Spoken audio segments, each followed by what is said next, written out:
What's up, people? Welcome back to the channel. Thank you so much for joining me. So today I'm going to talk about 7 things that every single wedding DJ on this planet should be doing. So if you DJ weddings, listen up.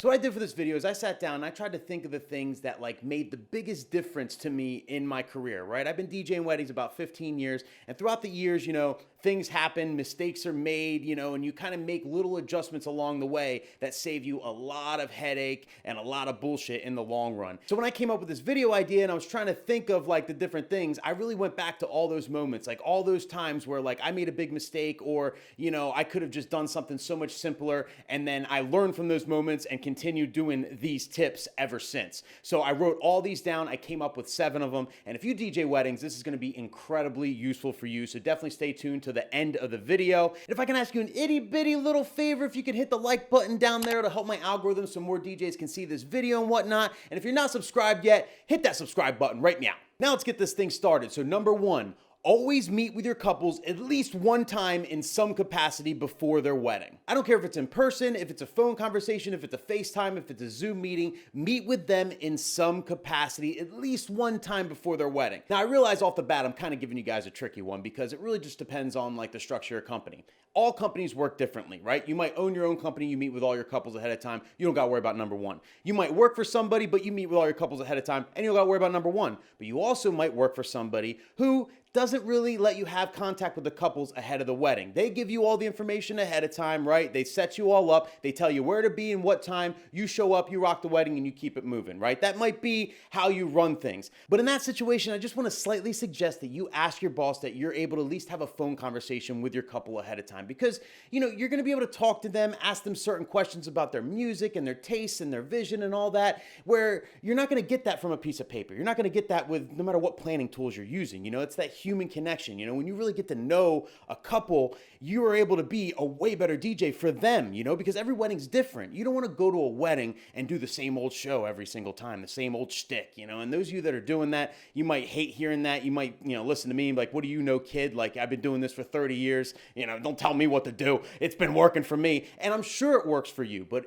if you adapt your show, if you adapt what you do at weddings to each couple individually, your couples will be exponentially happier because it was the wedding they envisioned. It wasn't what you do at their wedding. It was what they envisioned, the songs they wanted, what they wanted you to say, everything was their vision, and that's really what I'm about in the wedding world. So I think meeting with the couple ahead of time will really help you grasp that so you can do a better job at their wedding. And as a quick little note, since it is 2020 and the situation the whole world's in, Zoom meetings happen to be the best way to meet with couples right now. And if you're not sure how to set up a Zoom meeting or what you need to do it professionally and really look good, check out this video up here. I go over my entire Zoom setup and I give you some really good expert tips on how to crush any Zoom meeting and look super professional. Now let's talk about number 2. So weddings have a lot of moving parts. There's a lot of little things to remember, a lot of little things to kind of keep on point throughout the entire day. And you're going to be working with, if you're working at a venue, right? A lot of times they're going to have a maitre d', a captain, or a head wait staff, or whoever the hell it is, or maybe even a wedding planner, right? Whoever it is, you're going to be working with somebody to kind of keep everything on point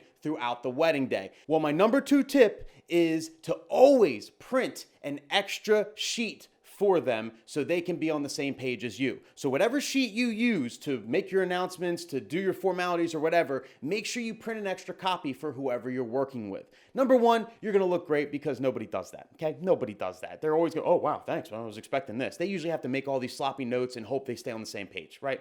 Nobody expects that, so it's gonna look good up front. And also, it's just gonna make it that much easier to work with them because they're gonna have what you're looking at. So you guys are gonna be on the same page, If they end up lining up the bridal party for you, it's gonna be based on your sheet, not theirs, so everything's good, It just makes life easier. So it's a no-brainer. Always, always, always print a copy for the venue. And if you don't make a cheat sheet at all, what are you doing? You don't have a cheat sheet for your wedding? You really don't?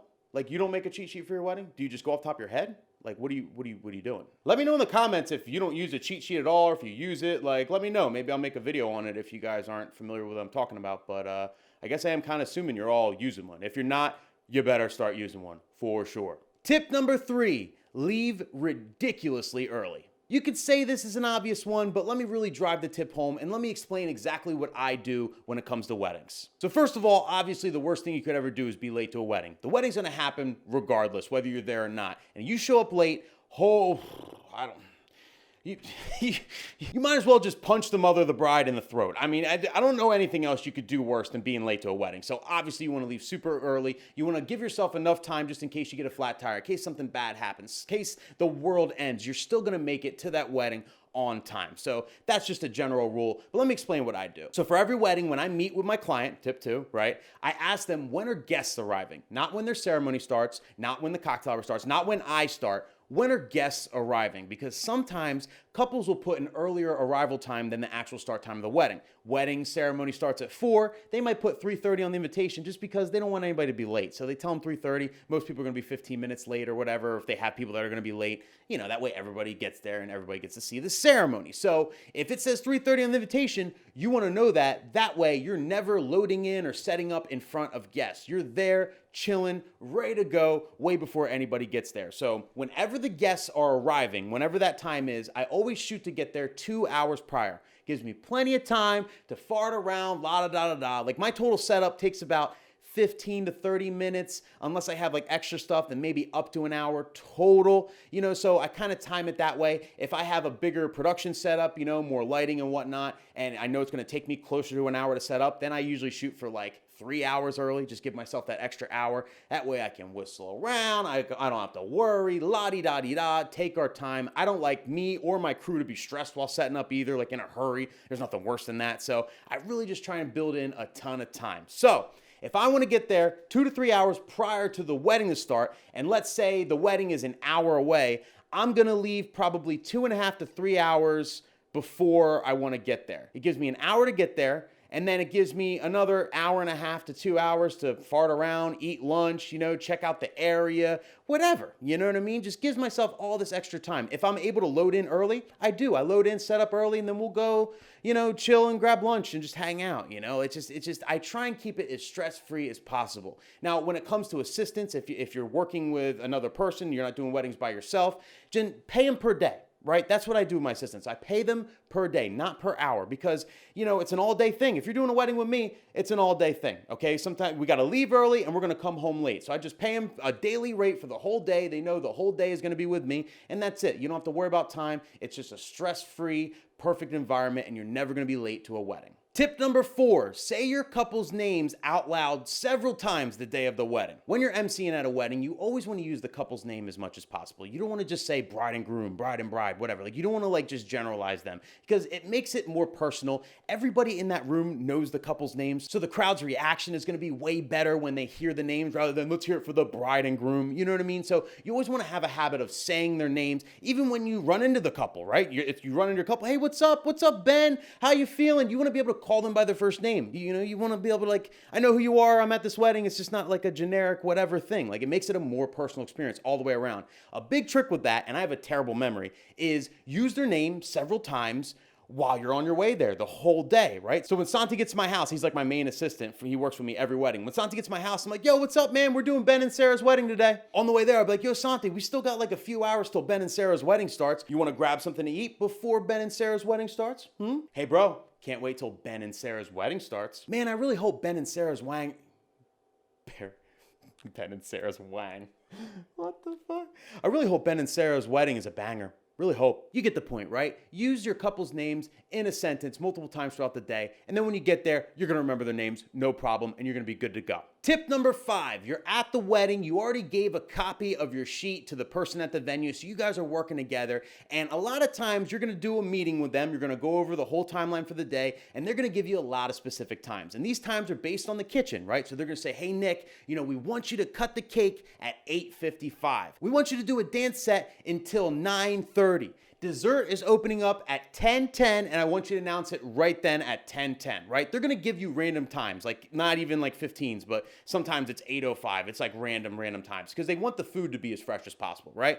So it's tough to keep track. Now, I used to just write it down on the paper, next to it, and then just try and keep track of the time, but you get lost in mixing, you get lost in everything else. It's tough. Well, I started utilizing modern technology for this. It sounds simple, but when I thought of doing this, it literally changed the game for me.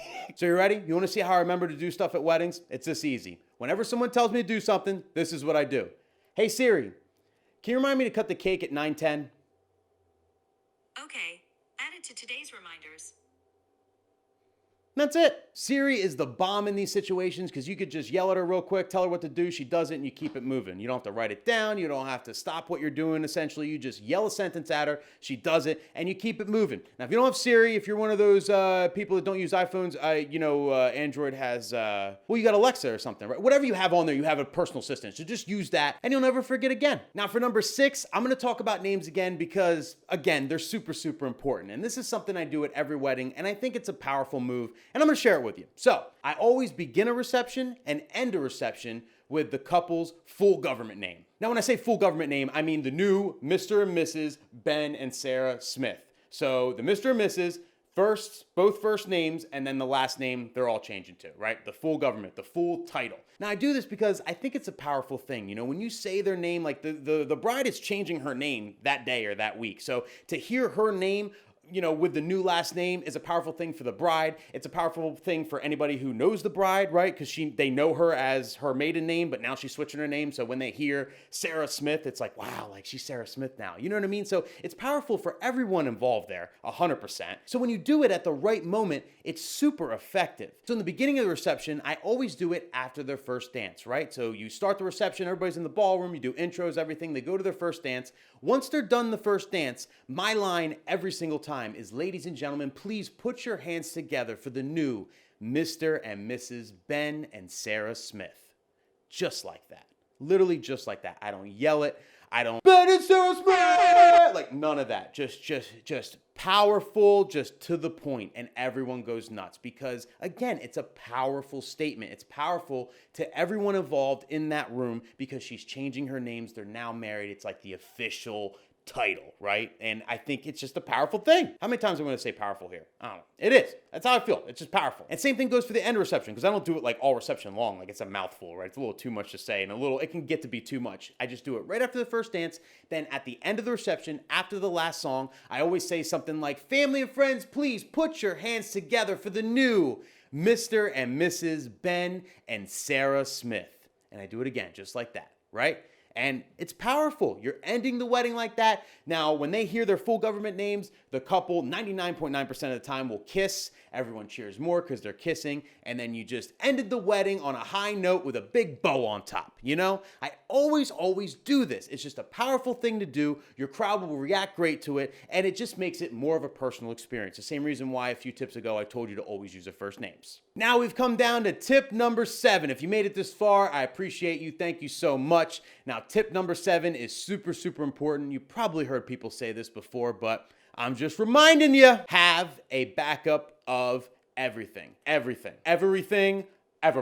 You should, no joke, have a backup for your computer, your hard drive, your mixer, your XLR cables, your power cables, your microphone receiver, your dress shoes, your non-dress shoes, your dress pants, your dress shirt, 2 ties for good measure, maybe a hat if you're having a bad hair day, backup for your wife.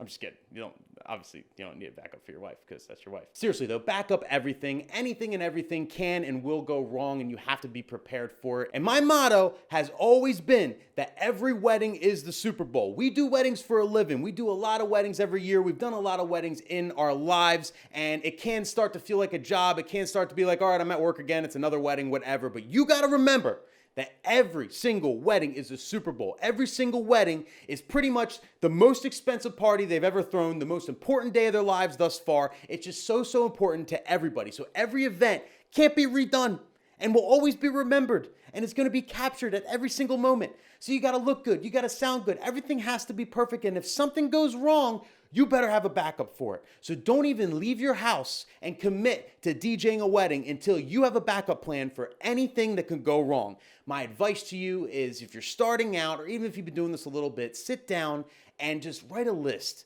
of every single thing that could go wrong. right? Just write a list. It's a stressful thing to do, but it's something that needs to be done. When you have that list done, then go over each thing and then try and think of what you're going to do if it happens. How are you going to fix the situation? And make sure you have everything in place. I promise you, if you sit down and do this, while it is going to, give you a little anxiety, it's going to bring to light a lot of things you might have overlooked and a lot of things like, wow, thank God this hasn't happened to me yet because I would have been screwed. And then you put the things in place to make sure you're all good. And then life is grand. You sit back and you enjoy life because you're a wedding DJ for a living. It's a great ass job as long as you have your ass covered. That's it. As long as you are prepared. Preparation is 50%, if not 75% of what we do. So make sure you're prepared in every aspect. That is it, people. Thank you for being here. Thank you for watching. If there's anything I missed, something you want to add, let us know. Let the community know. Put it down in the comments. I'll get right back to you if you have any questions and whatnot. And I'll see you guys in the next video. Peace out.